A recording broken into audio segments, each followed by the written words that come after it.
You're welcome to the Millionaire Teacher Show, and we are live today. Welcome everyone. It's so good to have you here. It's so good to have you here. You are welcome. How has the day been? Hey, hello, teacher buddy. You're welcome. You are welcome. It's a great day, a beautiful day, the kind of day that makes you want to say, I'm glad that I'm alive, I'm happy to be me. That's the way it should be. I'm glad that I'm alive, I'm happy to be me, and that's the way it should be. Hello, you're welcome. I've tried adding you. Oh, and I can't wait for the party to start. Uh-oh. What's going on? Hello, everyone. You're welcome. You're welcome. Teacher Buddy is already dancing. Oh, God. How interested. You are not able to join. I don't know why. Let me invite you again. I have invited you again. Let's see if you can join now. Hello, everyone. You're all welcome. Yay! Yay! Finally.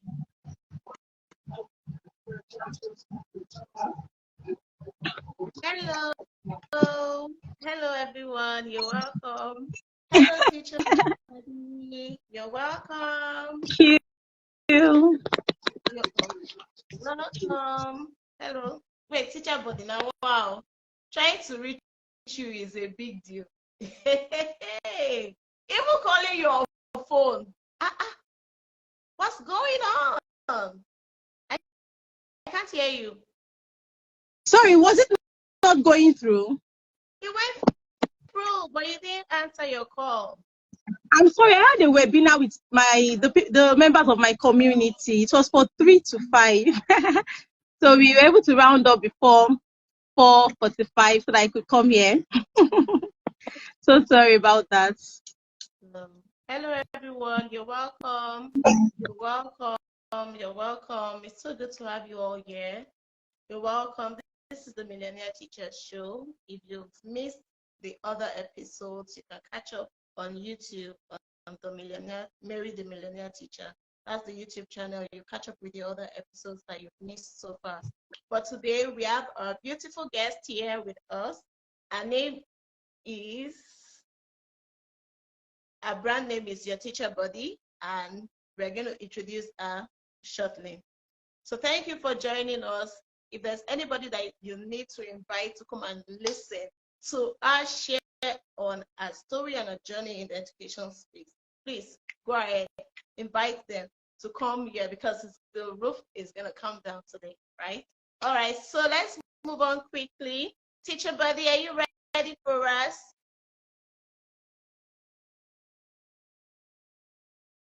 Are you ready?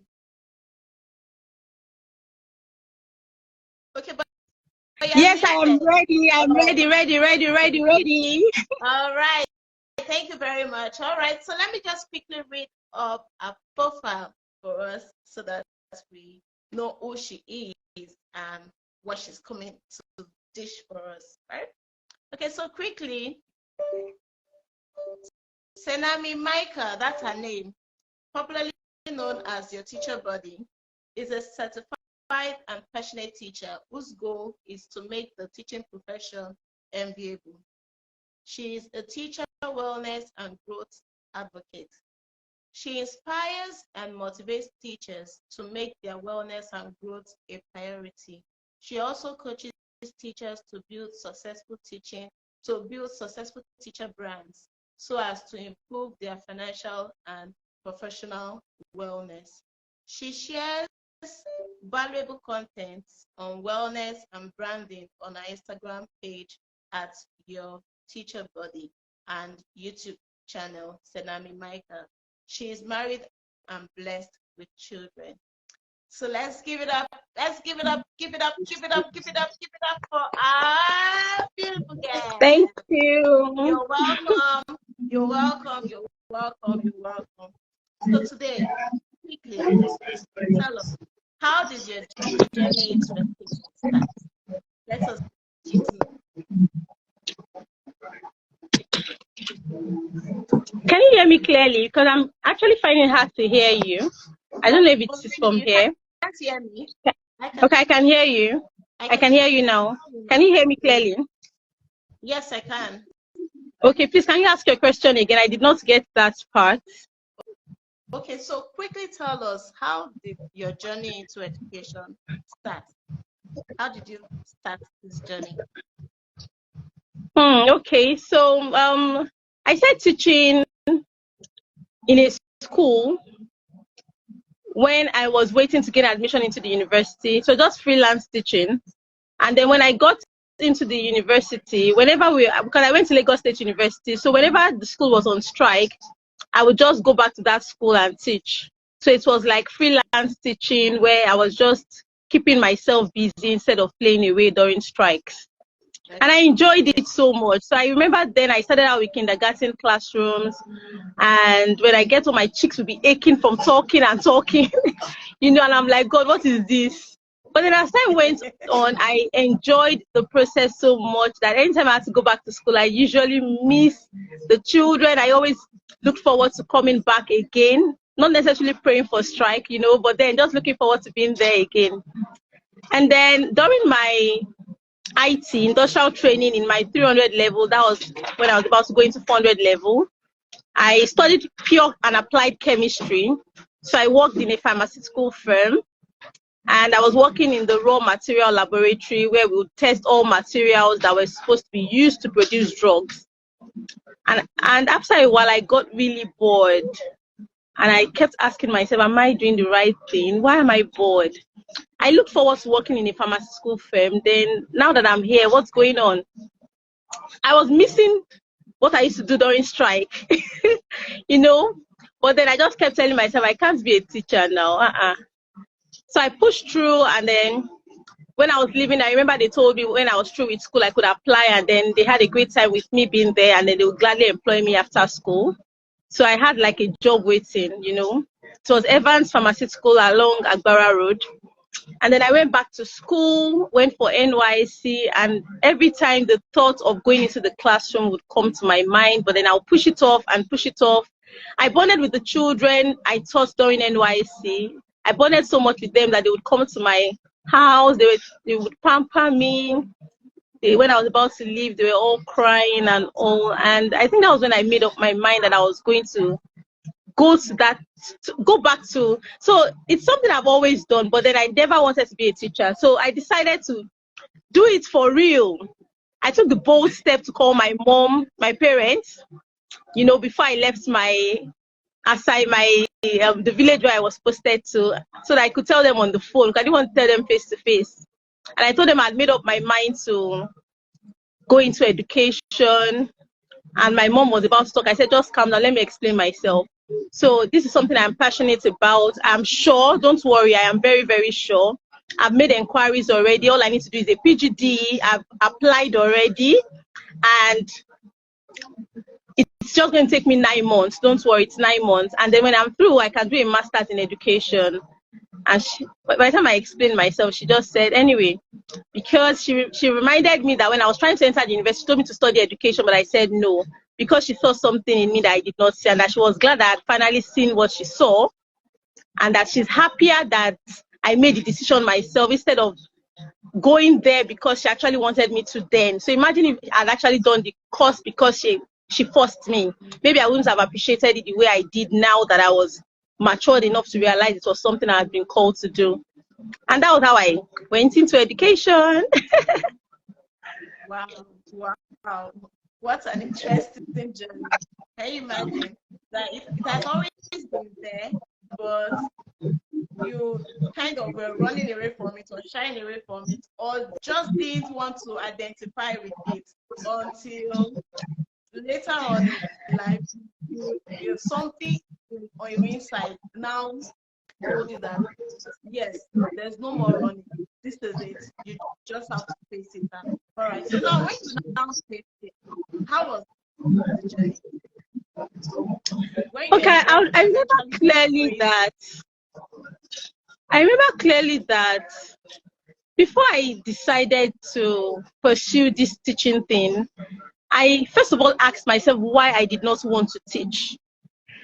And I'm glad I made the decision when I was mature enough to analyze things, because I think that is what has made my journey intentional. I knew because when I was in school, in my 100 level, my friends would tease me that I was a teacher, because when I'm explaining things to them, they just always call me a teacher. And they jokingly called me a teacher. So when I decided to become a teacher, I told myself that I had to stand out and not just be every teacher. Why didn't I want to become a teacher? Because of the way teachers carry themselves, because of the way they wanted things to be difficult for children, because they just looked like they were not living a good life. And then I made up my mind that I was going to make sure that everyone that comes across me will ask me again, are you sure you are a teacher? Because I would be an outstanding teacher and I would dress like I work in a bank. I made that decision very early on. And even while I was doing my PGD, I started working the part. I started dressing like I wanted to be addressed right from that time. Because in the Faculty of Education, you see many people studying education and that don't want to become teachers. And, there was some sort of, so it really used to remind me that I am here for a purpose and I will not give in to the crowd, right? And when I was through, I decided to do my master's immediately before going into the classroom, because I just felt I don't want to start and be going back and forth. Let me just face this thing. And I did my master's, and then I started looking for a school to work in. And I finally found a school where I would say I officially started teaching as a certified teacher. So when I was teaching, I was just doing it. This time as a certified teacher. And the journey so far has not been an easy ride, but thank God for the fact that my mind is made up, right? So that means that for every time I've come across challenges, I have told myself that there's no way you're going to, you better solve it and move on. So I think that has been my motivating factor, where there is nothing else that you'd rather do. This is where you have to be, so you better fix it and move. And that is what I've been doing so far up till now. It has not been a smooth ride, to be very, very sincere with you, but I have not regretted this decision one bit. Every day I am grateful I took that bold step to call my parents and tell them my decision and apply for a PGD, and I would not do it any other way. What an interesting journey. What an interesting journey. It's good to know that you are matured into it, so that whatever situations or whatever things that were happening around you, we are not going to make you turn around. You were so motivated to that point that you decided that nothing is making me to give up on this. This is what I want to achieve. And that's because you had it all planned out, that this was where I was going and this is what I want to achieve. So there was no turning back on achieving it. Thank you everyone that is joining. Thank you, Smooth Teacher. Thank you all for joining. All right, so now quickly, can you share, like, in this journey when you started officially, right? On your journey, can you share like some remarkable or memorable moment when you started officially? And how long ago has it been since you started officially? 6 years. Yeah. So 6 years. Remarkable. I think what has stood out for me as a teacher is the fulfilling feeling, I'm going to put it that way, when I reflect termly, because at the end of the day, in spite of all the other things that we do as teachers, building a brand and all of that, the primary assignment is to change the lives of the children in our classrooms. So what has stood out for me every time is the fact that I can look back and look at how my children have grown. They may not they may not be perfect, but to look back and see the growth, it makes me feel um it's like a great opportunity that God gives teachers, because many times you hear that, oh, a child used to be and the child is now here, but then I get to see it happen because I happen to teach primary 4 at first, and then I moved to primary 5 and then primary 6. So there was a particular set I actually took through primary 4, 5, 6, and that was my most remarkable period because I watched these children grow. And when I became their teacher in primary 6, I would just look at them, stare at them, and smile, because I saw each of them in primary 4, and I knew the things I was battling with them. And so that child that I was actually working on being organized, I see the child taking charge of the class. That child that I was working on being, loving math and not getting scared when they hear mathematics. So I actually saw growth, and that was when I realized one thing, and I think I shared then, that as teachers, many times you will think you are not doing anything. Don't ever feel that way. Sometimes you don't get to enjoy the fruits of your labor. That's what happens. Another teacher enjoys it. The seed that you planted and watered, sometimes the child begins to, the fruits begin to, the child begins to produce fruits in another class. And unfortunately, that teacher gets the glory. So I would say, opportune to take that set through 3 years, and I got to see the seed grow. I was opportune to water the seed, and I was opportune to enjoy the fruits of the harvest, right? Or the fruits. And I think that's been my most remarkable, or that is something that stood out for me as a teacher. And I really talk about it to encourage other teachers to realize that sometimes you think that child is not listening. Don't stop. Just see that child as a seed that will not sprout immediately. Keep watering, and the child will, the fruits will bloom out, the flowers will bloom out, and the fruits will begin to get produced someday. It might not be in your class, but even if someone else gets the glory, God sees that you did the work, right? So I would say that has really, really made my journey remarkable. Getting to see growth in the children, not necessarily perfection, seeing progress. I think that is everything for me. Wow. Okay. Very good. Someone said teacher conversations. It's saying that you should remind her to share something with you on what you just shared. That's my. Both of us, we'll see in private teachers conversation. Yeah. I'll note it down so I can remember. Okay. All right. So this point you just shared now is very, very vital, because most times we just it's not a lot of teachers that get to move with their learners as they progress in the stages, right? So this progress, you see it when you were able to appreciate it because of that experience of moving with them along 3 years. So just imagine that you had not had that experience, you won't have appreciated it as much as now, because you've had that experience moving with them. And that's just to say that so many times we always feel like, oh, we are not doing anything, because at that point where we are working, it's not quite tangible. Evidence, it's not something yes. you can really hold on to.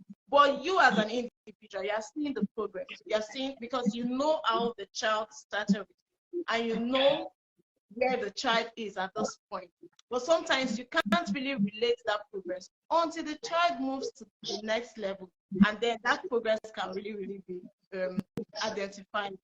So I can relate with what you're saying as a preschool teacher. Yes, as a preschool teacher, this is very, very important. It's the teachers in the next class that will not start telling you, that this thing, I can see. Like, these things are very, very important. All right, so now, you also mentioned, talked about the challenges that some of the learners face, that you were able to see that they have overcome those challenges as they move on. So quickly, let me ask you, are there specific teaching strategies or approaches that you've used in your journey so far that has helped you in your journey? Okay, so I would say that for every time I've had to teach a set of children, one thing I think has really worked for me is making connections, building connections with them. And every time I tell teachers connection before curriculum or connection over curriculum, yes, the goal is to get the curriculum covered, meet the objectives. But I've learned, I've seen, I've experienced, I've realized that when you're able to connect with your students or your pupils, as the case may be, they would get to a point where they would not.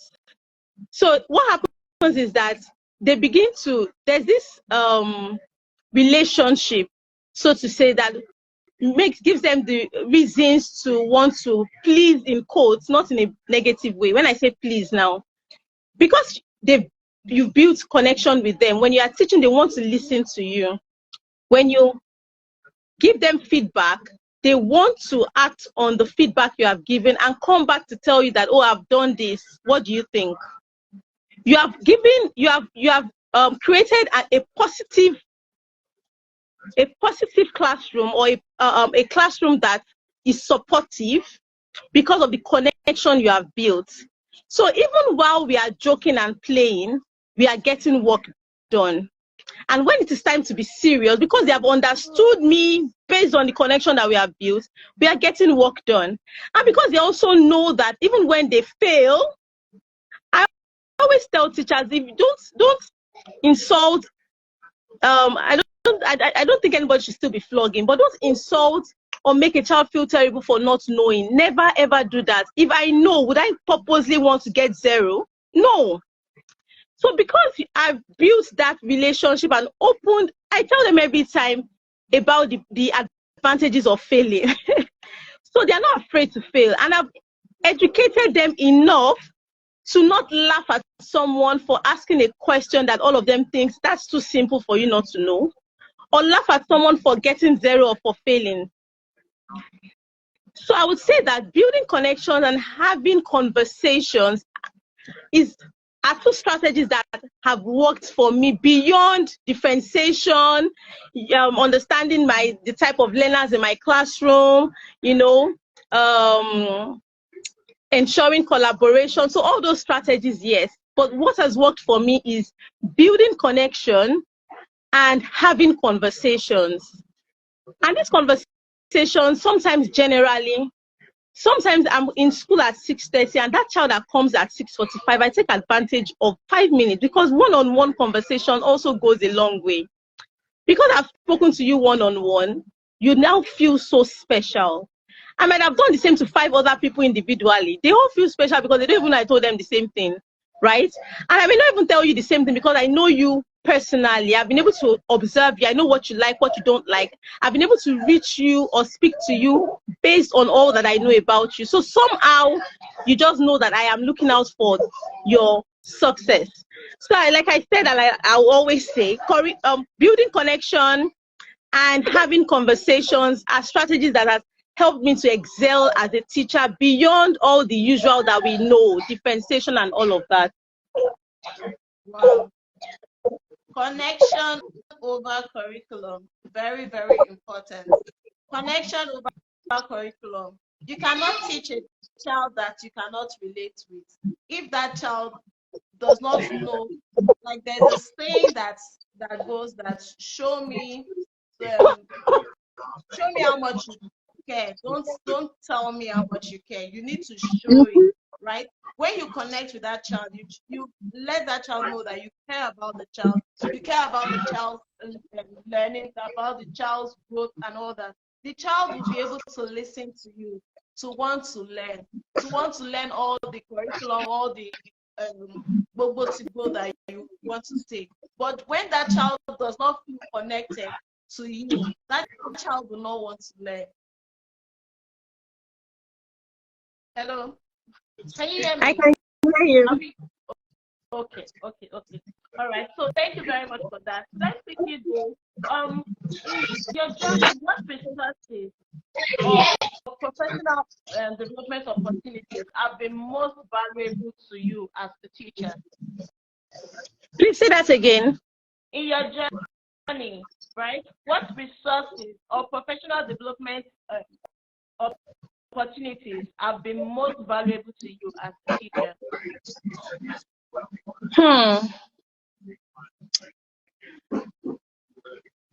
Resources. So for professional development, I would say that I was really lucky to start out in a school that took or that made the teacher's professional development a priority, and so I was exposed to a lot of training.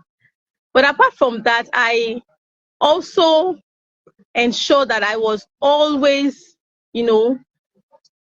on top of my game when it came to using the latest tools, or when I hear people talking about, oh, this, I quickly go and explore, because I just knew I needed to move and not become redundant, right? So I would say that what has really worked for me is lots of trainings. And as for resources,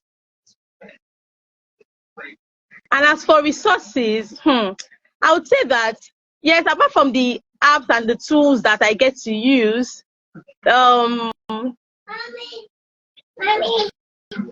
sorry, please excuse me. I'm sorry, please. So apart from going for trainings, I would say that reading and using a lot of tech tools.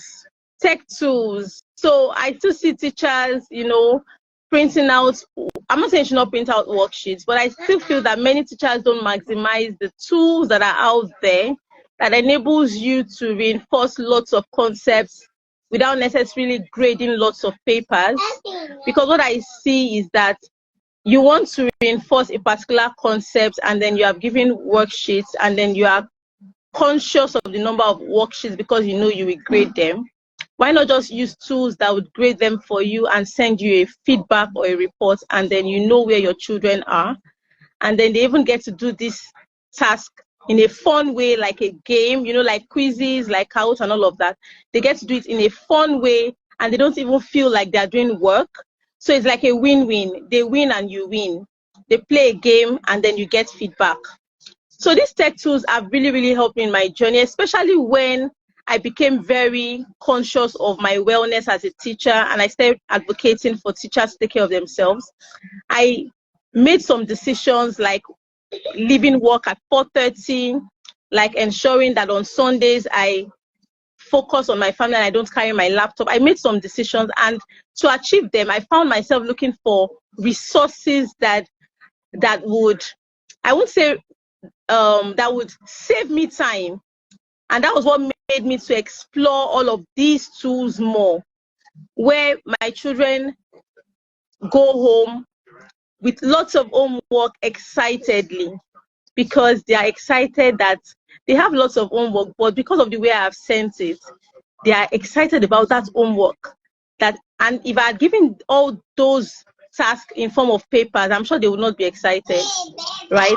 So they didn't see it as homework because it felt like a game, it felt like fun, and I was getting my feedback. So I go through the feedback, and on Monday I can tell who has learned, who is struggling with a particular concept, who needs to be, who I need to reteach ABC, and then we move. So I would say that has really worked for me through this journey. Yeah. Oh, thank you very much. So now you mentioned something, using all the tech tools and all that. Someone who is teaching higher classes can really relate, right? What about someone who is using lower class, using the tech tools, right? Someone who is teaching higher classes, because you were experiencing right? What about someone who is teaching like in the early years? How do you encourage such a person to use all these tech tools and not use? Okay, so for early years, it's just about planning, because The only difference now is that because they are younger, they need an adult to set up for them. But if you have created an engaging task for them, so for example, let me use Nearpod as an example that allows you to go through. So you are teaching children something, and in between they have different activities. They climb the ladder, they do many fun things, they record their voice answering a question, they drop an answer to something like a collaborative board. A 5-year-old can do all that, although with the assistance of the parents. Like, however, you can design it in such a way that the parent might just need to set up the laptop and the child can follow the instruction because it is age appropriate and still do the work. The only difference now would be that if you are going to if you are going to use Nearpod this weekend, you may not want to bring in quizzes and this and this and that so that they're not all over the place.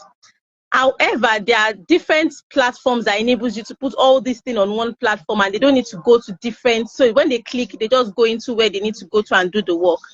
So I know that many early years teachers, when I share things like this, they are like, and that's because you are teaching upper primary. I currently take that also because I can relate with them, right? Yeah. So I currently take a 6-year-old child online. She's in the UK, and that has been working for us. So first of all, she's having an online class. All her mom does is to set up the class, or her sister set up the laptop, and then she does every other thing herself, right? So I think what you have to do is to start in your classroom, because if you don't use it in your classroom and you give them an assignment, then their parents will have to do the work. But if you have been doing it in your classroom, you have set up their tablets or whatever device that they use, and then you've been practicing, or you have been using it in the class, you would have identified the parts that they find challenging. And as a teacher, you're a problem solver. Okay, so every time they get to this point, they call on me. Why are they calling me at this point? It means that there's something that I need to do to make it possible for them to transition without calling me. And that is how apps are actually built. People improve apps based on complaints. So as a teacher, you improve your strategy based on the challenges that your children face. So as I've said, these tools can still work for teachers. The only difference is for early years teachers, the only difference is that your instruction has to be age appropriate. The transitioning, so don't use tools that will take them from one point to the other. You want something that they can just easily, like Nearpod. You are still on Nearpod and you are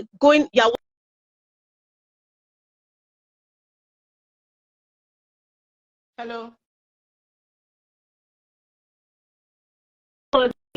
Used during COVID, and it worked.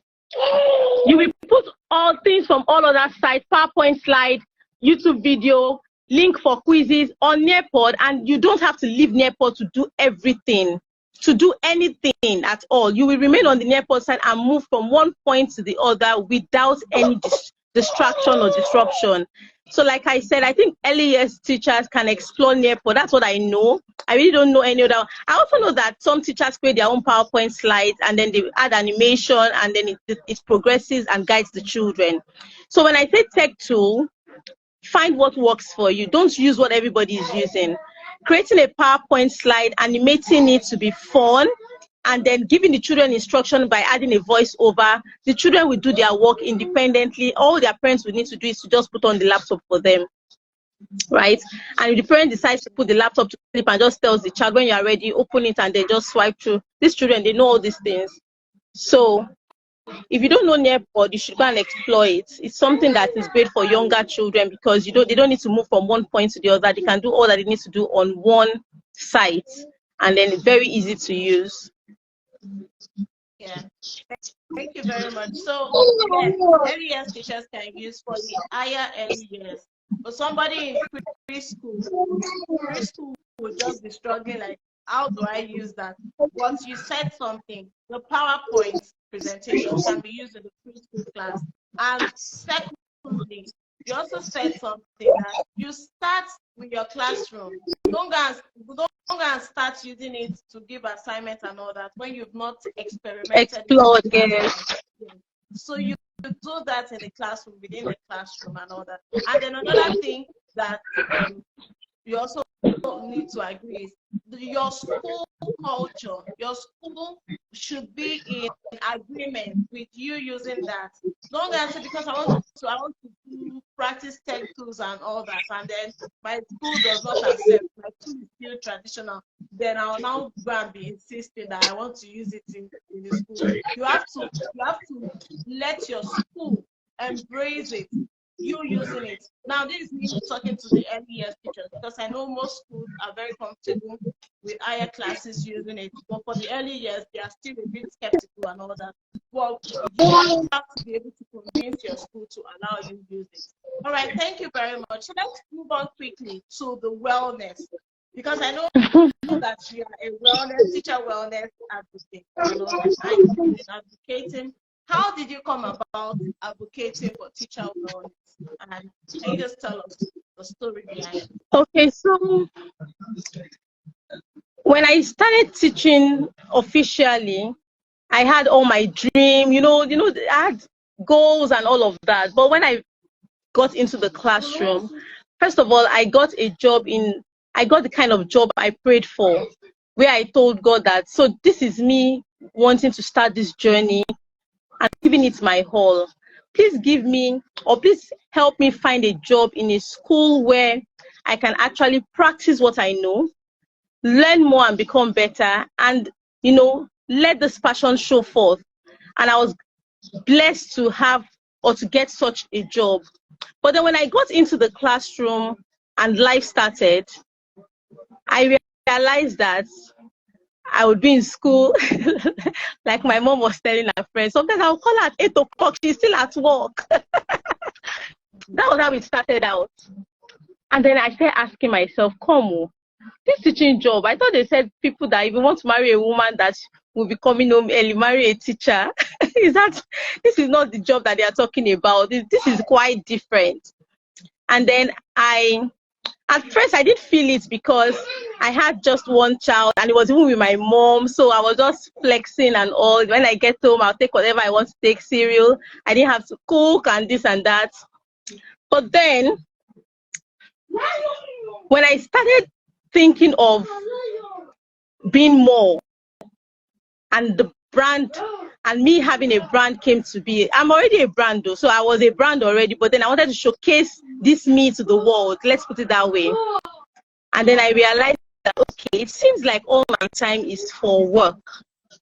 I didn't realize at first. I was just enjoying it. I was really, really into work and all of that. I don't go to, it's even got to a stage where people don't invite me for things anymore because I will not be there. I would give one excuse or the other. And then it now got to a point where I would be like, you didn't even invite me. And they're like, you didn't come for the last two. So we just assumed that you don't have time. You're always busy on. They start making excuses for me. And that was when I had to sit back and ask myself, what's going on? What's going on? And then I had my second child and then it dawned on me that, you have to find a way around this.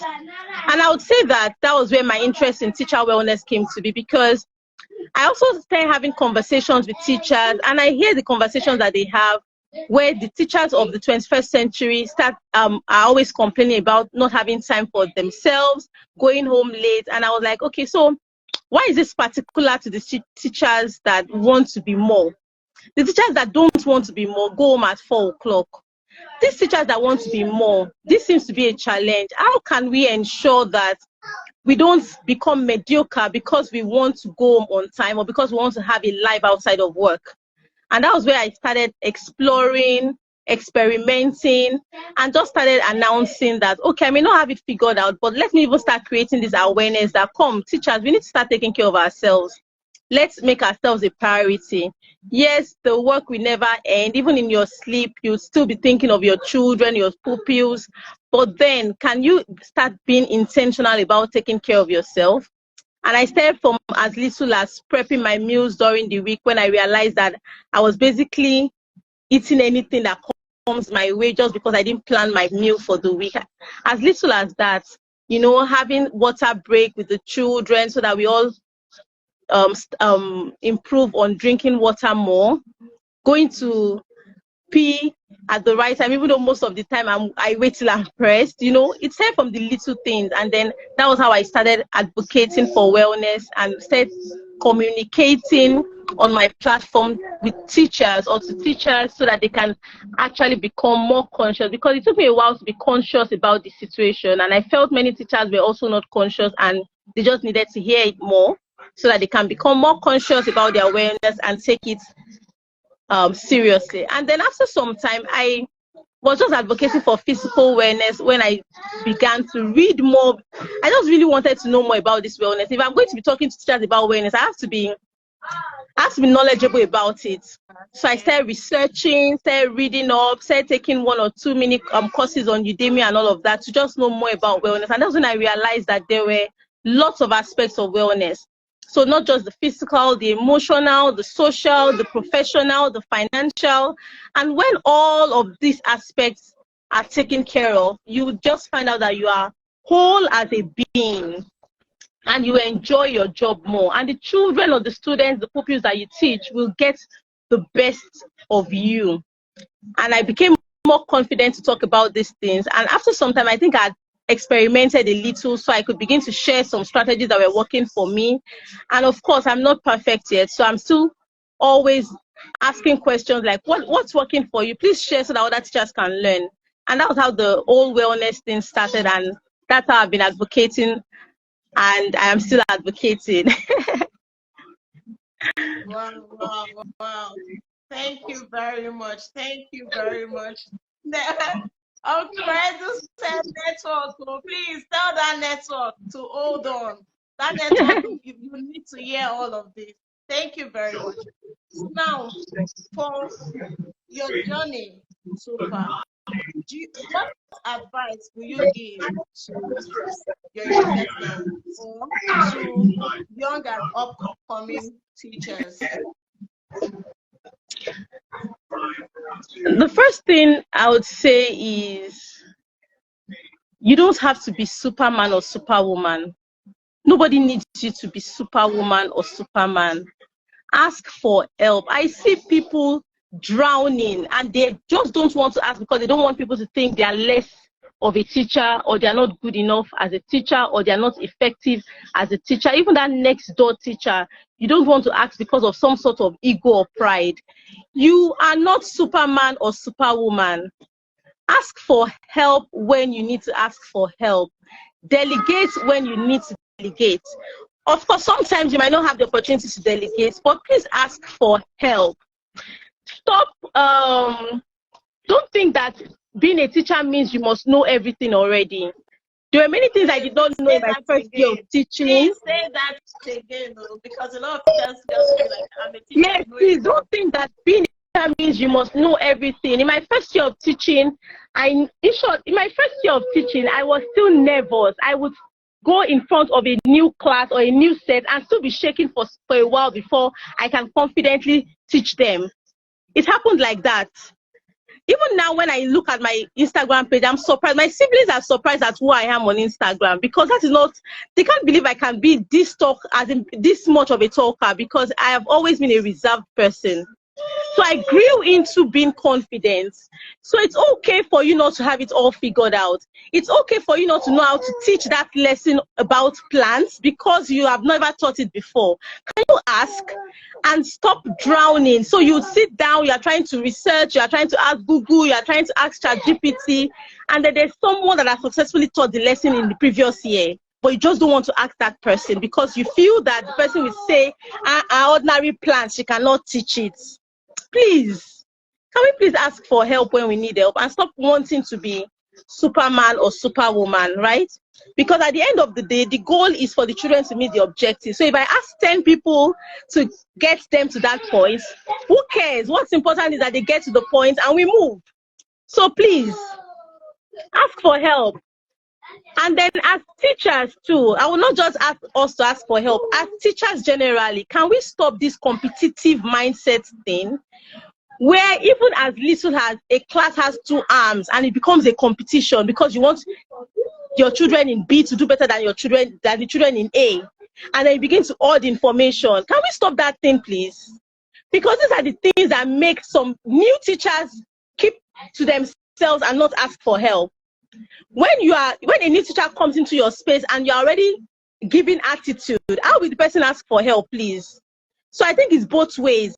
Yes, I'm saying ask for help, but you that you're already in the system, can you give room for young teachers, existing teachers, old teachers to be vulnerable enough to say, I don't understand what I'm doing. Can you help me? I don't have it figured out. Can you help me? Instead of saying, some will even have the solution and not give it. So someone is looking for a resource and it is right there with you, and you tell the person, I don't have. Just because of what? You are trying to be super teacher, or you want the person to fail at his or her job. Please, enough is enough. It's so unfortunate that many of us don't practice the things that we teach the children that we are teaching. We teach children to share with their friends in the class, we teach them to collaborate, we teach them to work as teams. But when it is time to do that as a teacher, go and check. I'm being very blunt here. Many of us are holding back and you want to shine. I want my class to be the class of the year. I'm not going to tell anybody my secrets. A class is struggling with classroom management and your class seems to be that perfect class. What stops you from taking the person on a tour and explaining to the person, this is how I do, this is what I do, this is how I do it. Can you try it in your class? But no. Instead, you are laughing in the corner and saying, thank God, I think I'm the one that is standing out. I'm going to be the class of the year. Why? Please. Can we stop that? Can we please stop that? God. Collaboration over competition. In this generation, we have to collaborate. Collaboration has taken me to so many places, and in short, every time I tell people, if you are sitting down competing with someone, you're just limiting yourself and you're going to continue being in that tight corner or that tight space trying to compete. Can you go out there and collaborate with people? If you have someone that is just the way the millionaire teacher reached out to me and said, oh, Mrs. Your teacher body, I want to invite you for that is how collaboration starts, because tomorrow I will invite her to. Next tomorrow there's a big conference and I'm saying, I know someone that you can call. That is how it starts. But when you say, I'm not going to, they're asking you, who can we invite for this? And you have like 10 people's name in your head, but you will not call anybody because you don't want them to outshine you. Why? Please, teachers, let's practice what we preach. Just the way we are telling the children, oh, help that friend by your side. Oh, do this. Please do the same thing. Practice what you preach. That's what I have to say. Wow. People have allowed me to. Have allowed me to shout. Hey, the roof is falling. No, the roof is falling. Like this is very, very. I hear people say, no, I don't want. No, I don't want to give it out. And I want you like give it out. So why? Because it's gonna make it cooler and better and all that. Like I like today, it's just so amazing how every week that everybody comes to on this show to talk about their stories and their journey. I can relate with every aspect of it. I can relate with it's like a piece of me everywhere. I can really relate with everything. And then these things are happening. That is the essence of this platform. To let people know, to share these things so that we all know and try to make this education space work for us. Because if you don't share our stories and this kind of experience, we'll just keep going on the struggles and all that. We'll not know the things that we need to stop doing and the things that we need to pick up and run with. So it is very, very important. Thank you very much for sharing. Sorry, please. I want to quickly add something. Sorry, excuse me. I wanted to add something to what I was saying earlier. Let's always remember the reason why so for example, you are working in a school. Why are you there? You are there because you're trying to achieve the vision of the school. So there's no point if, for example, only your class is achieving the vision and all other classes are not. Then the school has failed. So let's remember that the children are the reason why we are there. It's not about you. It's not about you. It's about the children. So that thing that you have that is making your class succeed, please share it out so that everyone can succeed and so that the whole school can achieve the goal that they are after, right? So that's what I wanted to say. Yes, thank you very much. Someone has a question. The passionate EY, do you want to come up to ask your question, or you will type it? So quickly, let's try and take our question. Okay, let me invite you so that you can ask your question.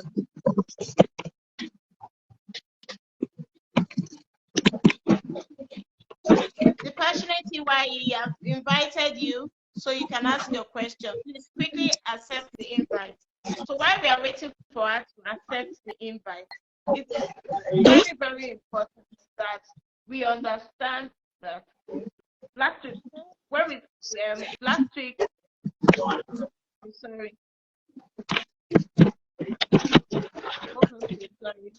The passionate EYE, are you coming on? Okay, so while she's coming on, last week, the guest that was here, we said something about parents enroll their children in the school because they want results, right?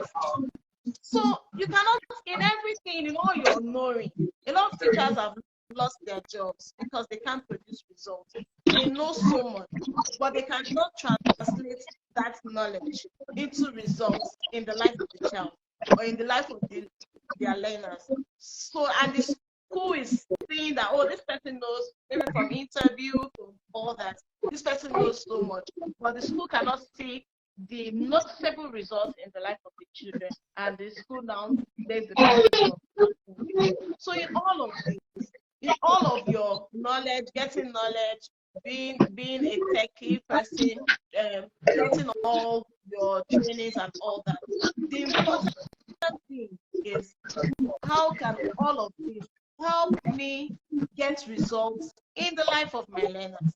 How can it transform the life? That is the transformation that is very, very important. You said something about connection, and I always go back to talk about this object of permanence that I talked about one time on my page. I talked about there's this, for every year I've taught in the early years, there are these different children, but they're always attached to me, and it's not because I want to form the good teacher that is always attaching to every child and all that. No, but it's just because that is the only way that child can learn. Vicky, hello, do you have a question? Because that's the only way that child can learn. If by following me around, that child will learn, why not allow the child follow me around? Okay, sorry, let's take the question. Hello, please, can you say your question quickly? All right, good evening. Thank you so much, Teacher Buddy. I have learned a lot, and you shattered so many tables, and I'm excited for that. But in a place where, okay, you're new to a place, it's not up to a year yet, and then you see how the teachers are doing their work, and you want to give your own ideas, but they have this kind of feeling that looks like she knows too much. We cannot do this. We can't do that. And every time I bring up a suggestion, and they're always countering it and you know, making it feels like you are new, you're just coming, so you don't have the right to tell us what to and what not to do. So I just like say, whatever it is, I'm not going to tell anyone anything anymore. If you want to know anything, you come to me. And I think my boss already knows that, okay, it looks like this lady has something, and then she puts me in trainings in between. So am I right for keeping to myself and, you know, not saying anything to anyone again? I would like to know. Okay. Can I go ahead to answer that? Yes, please, can you get off so that other people that have questions can come on? Thank you. Okay, no problem. I'll note it down.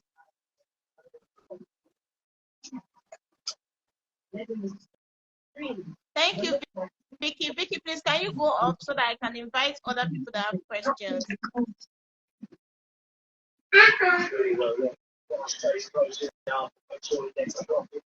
All right.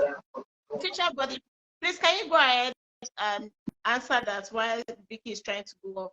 Okay. Okay, she's off already. Ultra Creatives has a question. Should we take the questions or should I go ahead? I've accepted someone else to ask a question. Okay. I'll just note down the questions and then we can answer everything together. Okay. All right. So we've accepted you. Hello, please, can you ask the question? We've accepted you. Please, can you ask your question? Good evening. Good evening.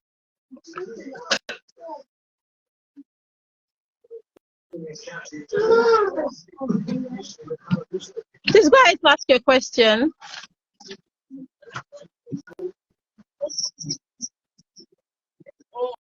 Okay, so I think she mistakenly clicked on the request for you to answer. All right, thank you. So please, can you go up so that questions are coming? Thank you. Ultra Creative, I'm sending you an invite now so that you can come in.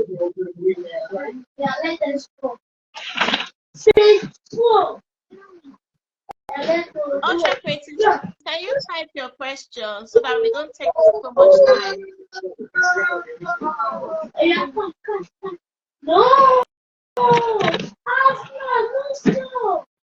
Okay, thank you. Please, can you just go ahead answering that so that we don't take so much time? Okay, can go ahead. Okay. Yes. Did you say I can go ahead? Yes, please. Ultra Creative, do you want to come up to ask your question or you're going to type it? All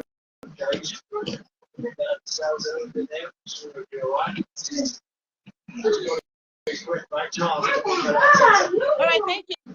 Teacher Buddy, please, you can go ahead Okay, so Vicky Alois, I think that's, yes, Vicky Alois. So I'll first of all say that, so what happens when you join a new school? Let me tell you what happens. When you have been in a space for a while, you get so comfortable that you don't see errors anymore, unless you are very intentional about ensuring standard. So when a team of people are working together, they get to a point where they think they're doing the best things, and then a visitor or a new person comes in and begins to see so many flaws because they've not been in that space before. So it's normal to see all the flaws because you are coming in for the first time. Now, two things. One, you as the person coming in, you have to apply emotional intelligence when you are asking questions and profiling solutions and giving ideas, right? Because you also don't want to just come in and say, this is how to do it, this is how to do it, this is how to do it, this is how to do it. They will repel from you.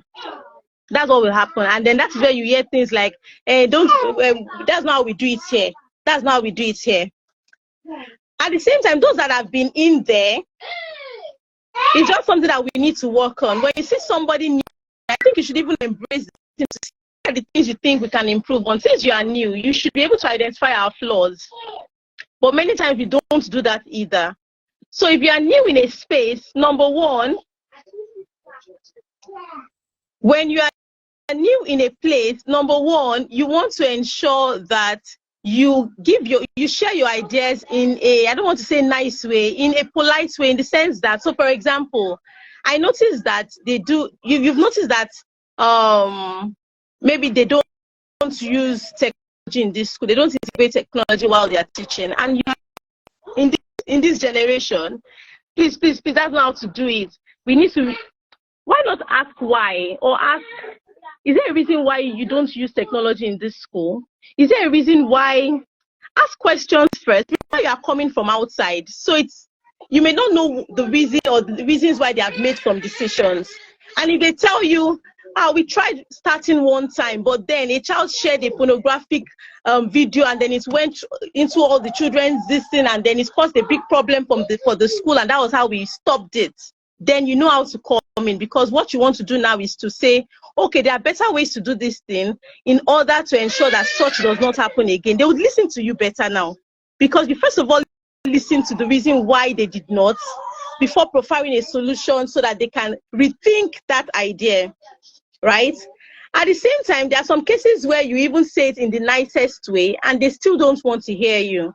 Please don't stop sharing. Yes, you might just tell yourself, oh, I will keep quiet, I will not ask again. But the truth is that if you are not if you are someone that does not work well in a system that does things anyhow, you would not feel comfortable working there. So instead of getting frustrated because you have to bend and conform to what is not your standard, then you have to speak out. And if your ideas are not taken, then you have to make a decision. So if the owner, like you said, has identified you and is beginning to use you for trainings, it means that she has seen something in you. So could it be that you are giving the ideas to the wrong people? Because who you are sharing your ideas with also matters. Are you sharing your ideas with change makers or people that don't want anything new and would quickly shush you out? So I would say that number one, don't think of or analyze or reflect on who you have been speaking to. And I think you need to identify who to speak to. If the school owner has identified you and is already using you for trainings, it means that if you go to her with your ideas, she would most likely listen. So maybe you need to change your channel of communication and start speaking to the right person. And if you think that you are in a place, the standard is way below your standard, two things. You might share your ideas and then you gradually guide them into doing the right things or into upgrading. But if they are saying, no, we want to remain in the 1990s generational or the way they've been doing it in 1989, and we don't want to become 21st century school, then maybe you are not in the right school. So you have to, what's the word now? Analyze everything I've said and choose what applies to you. You either speak to the right person or ask yourself if you are in the right place, but that you will keep quiet and conform to what is not standard because you don't want everybody to say, what's our own self? Your own is too much. You are too forward. Please, you're not going to conform or become mediocre for anybody.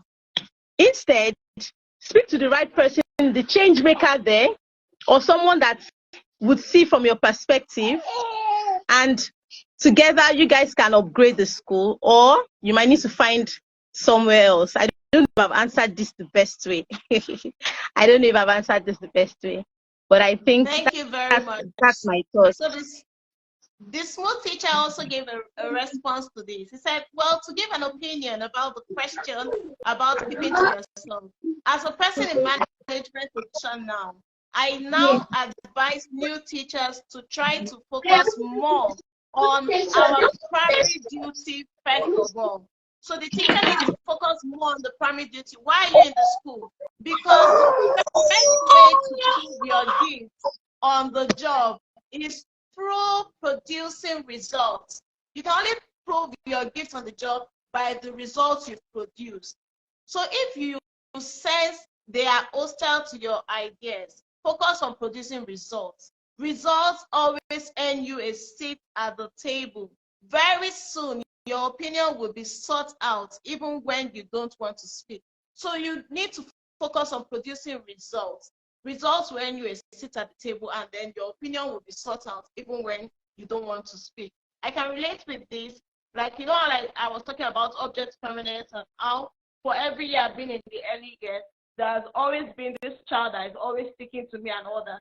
Sticking to me, working with me everywhere and all that, did not stop the child from producing results. If that was my own way of getting that child to feel comfortable and then produce results by that, the school saw it, the parents saw it, everybody saw it, and at the end of the day, it was a different story. So when it happened again, it wasn't a big deal. It was as long as you get this child to do what the child needs to do, it's okay by us. So that's producing results will get you to a seat at the table, and you'll be able to speak. And then you also talked about how you gave different opinions. Just maybe that environment is not just the environment for you. That's another angle to look at it. because you can't be in that environment and you're fighting everything. Like you're saying, it's just not the environment for you. You have to consider that if that environment is not the environment for you, then you leave and move on to an environment that will accommodate you better and all that. Thank you very much. So Ultra Creatives has a question. She said, I had to talk with some teachers and someone asked this question. What do you do in a situation where you want to share your ideas and the old staff keeps hiding your ideas or going to the head to say that they brought up the ideas by themselves? That is, you are trying to share your ideas, right? And you're just being very vulnerable, very magnanimous with your ideas, and you just give it out. And then some people, because you're new in the system, you just feel like relating these ideas to the old peeps would help move things forward and all that. But then you just now start hearing that these old peeps are taking the ideas to management and telling management, this thing came from me, I was the one that thought it up and all that. How do you deal with such a situation like that?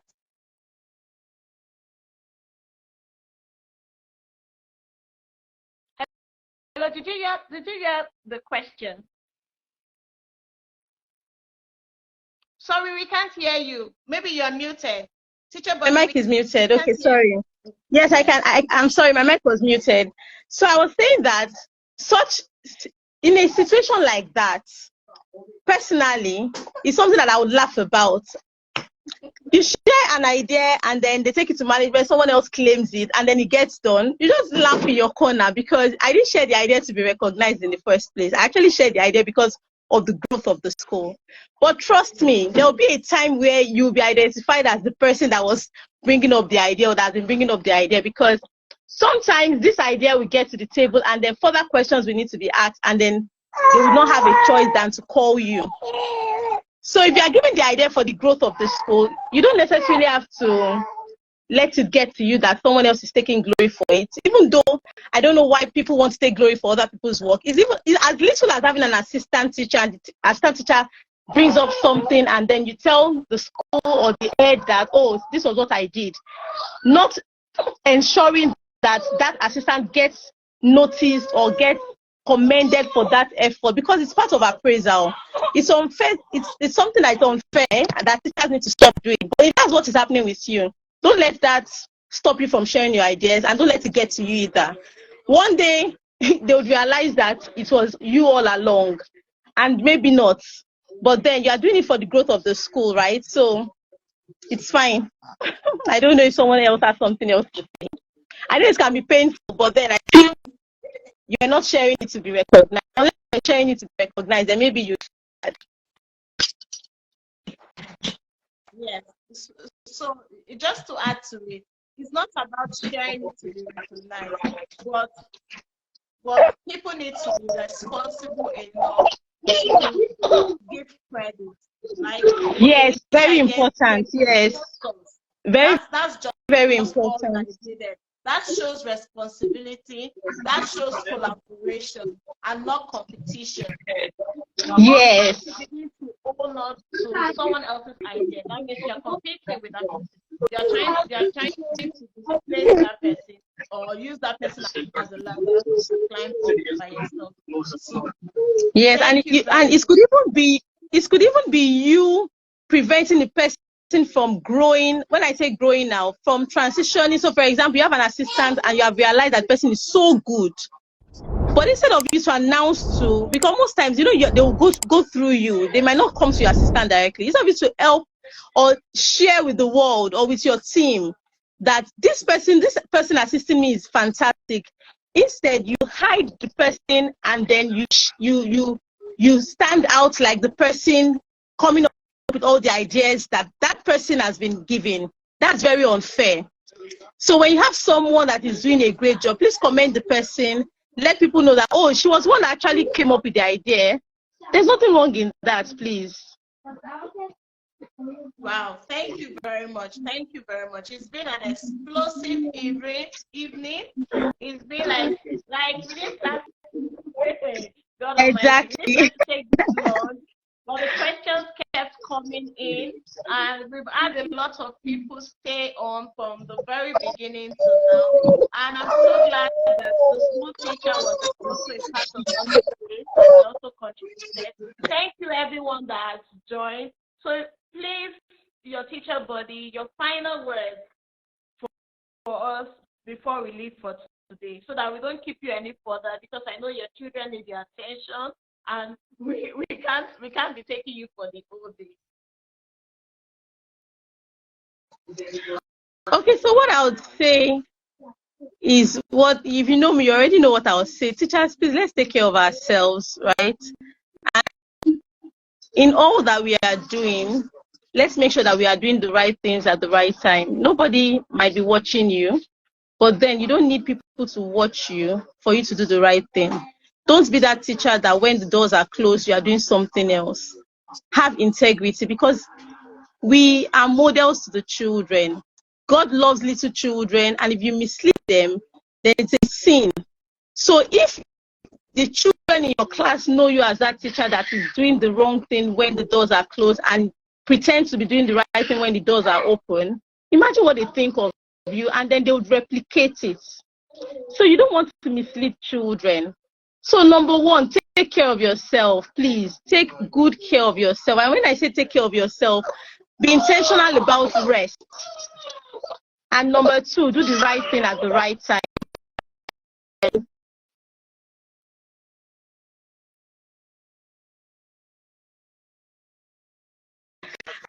Did you hear me? I said that's all I have to say. Are you there? Okay. Yes. Yeah. Thank you very much. Thank you, your teacher buddy. Thank you. It took a lot Okay, to bring you here. Something. Okay, she's saying that let's continue to develop ourselves because the world is fast changing. I totally agree with you. We need to continue to develop ourselves. Don't rely on what you were taught during your NC or when you're in school. You need to. Teachers don't like paying for trainings. And even the free ones, you still beg them to attend. Please, let's make sure that we are growing and we are not relenting in our efforts as teachers. Cheers, everyone. Thank you very much. Thank you very much. Thank you, everyone that has joined. It's so good to have you here. It's so good to have you, your teacher buddy. Thank you. It took a lot to bring you here, and thank you very much for honoring our invitation and for sharing of yourself. It's just a lot. Thank you very much for sharing of yourself. Thank you. And you know, thank you like, too. we had to pay for this experience, eh? You know what it means. But you're giving it all to us free. And we are so grateful. Thank you very much. Thank you to everyone that's joined. This is the Millionaire Teacher Show.